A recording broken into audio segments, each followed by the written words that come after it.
Hey guys, what is up? It is me, Pagey, here once again with another video on Legends of Tomorrow Season 2. Now this is going to be my review for episode 12 of Legends of Tomorrow Season 2, otherwise entitled Camelot / 3000. But obviously before we go ahead, there will be spoilers within this video, so if you haven't watched the episode, might want to go do so, then come back to this video later on and let me know what you thought of the episode. But if you are sticking around, if you do want to leave a like on the video, it'd be very much appreciated just to show your support for the Legends videos.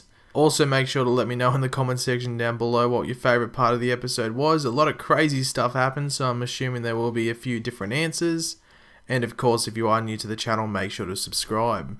So the episode title, that being Camelot / 3000, is actually in reference to a miniseries from the late 1980s, I think it was, where King Arthur awakens in the year 3000, and he sort of has to recruit a new round table or Knights of the Round Table in order to defeat an enemy. But this episode, while a reference to that mini-series, is still essential and makes sense in regards to what we see within this actual episode, which obviously starts off when we head to, the year 3000, obviously the number part of that Camelot / 3000 title, where we meet Dr. Midnight again, where we see that his blindness has now been cured because futuristic technology can do that, and he's actually encountered by an evil Rip Hunter who proceeds to kill him in order to get, a piece of the Spear of Destiny. Now, we don't spend too long there. I wasn't expecting to spend too much time there, just saying that the trailer showed a lot of Camelot and none of the 3000 aspects, so we just revisit there with the Legends, which was pretty interesting.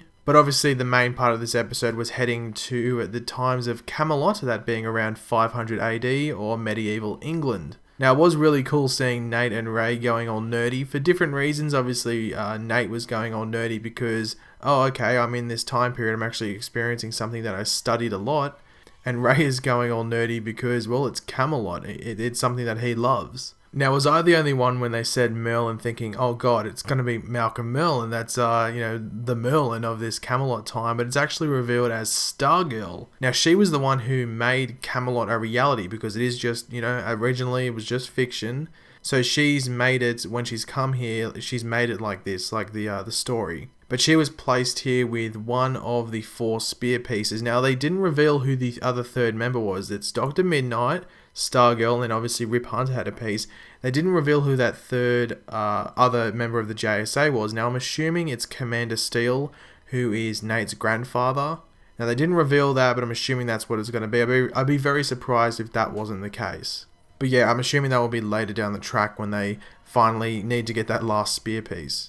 Now, Damien Darhk's Elvis reference was pretty funny. The king has left the building and he seemed a bit annoyed that no one understood it. So I was with you, Damien. I definitely understood it. Now, I think Damien Darhk is much better on Legends of Tomorrow than he was on Arrow last season. Arrow Season 4 did have some small positives.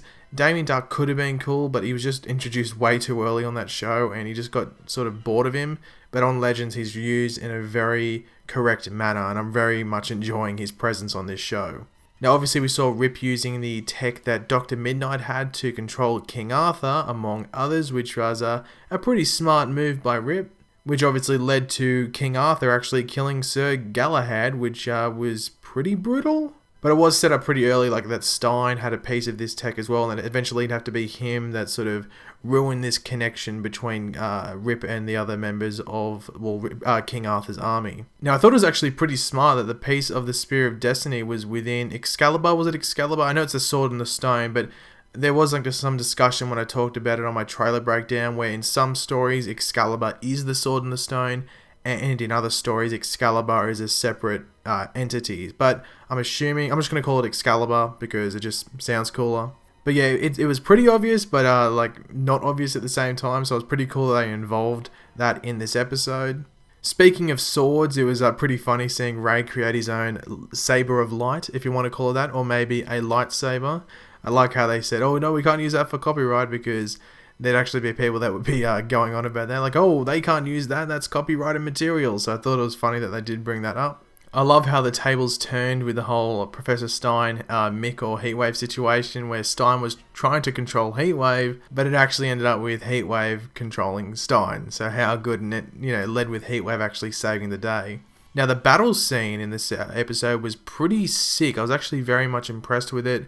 I did say in my trailer breakdown, okay, because they're in a later time slot, they might be able to use a bit more blood, and you did see that. Like, you didn't see blood going everywhere, but there was definitely a scene with, I think it was Vixen, where she was slicing and dicing, and you could hear the sound effects, and you did see blood on her face. You saw blood on, like, Nate's face as well. So they definitely took advantage of this later time slot that they do now have. Because it would have been weird if there was this, medieval battle and there was no blood on either the swords or just, blood splatter on people's clothing. So thank God that was included. But obviously Rip was fatally injured by King Arthur, was it? So Rip Hunter is now on board the Wave Rider to get healed, and so he's a captive of the legends. But I don't know if anyone thought this through, because that was my first thought when he was getting put on the Wave Rider. I was like, well, wouldn't Gideon still listen to him? Like, have they told Gideon, no, don't listen to Rip Hunter? Or has she been reprogrammed to not listen to him? Because, yeah, a bit of a silly move. So it will be interesting to see what happens next episode in regards to that.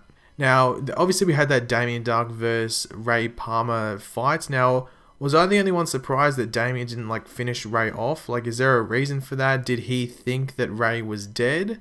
Or does he need Ray to be alive for a certain event to occur later on? Because he sort of gave Ray a weird look and then just walked off. It's like, I want to kill you, but I can't kill you now. It was something like that. So once again, similar to that Rip thing, it'll be interesting to see what follows that, because you would think Damien would just, finish him off if he had the chance. Now, surely I wasn't the only one that wasn't surprised when we saw Sarah get a kiss from another historical lady figure in the form of Queen Guinevere. I saw it coming the whole episode. I was like, ooh, is Ray just sort of, quote-unquote cock-blocked Sarah here? But luckily, Sarah did get her kiss from another historical lady figure, so good on Sarah. But overall, I thought this was a random but crazy fun episode of Legends, but that's basically every episode. It wasn't filler.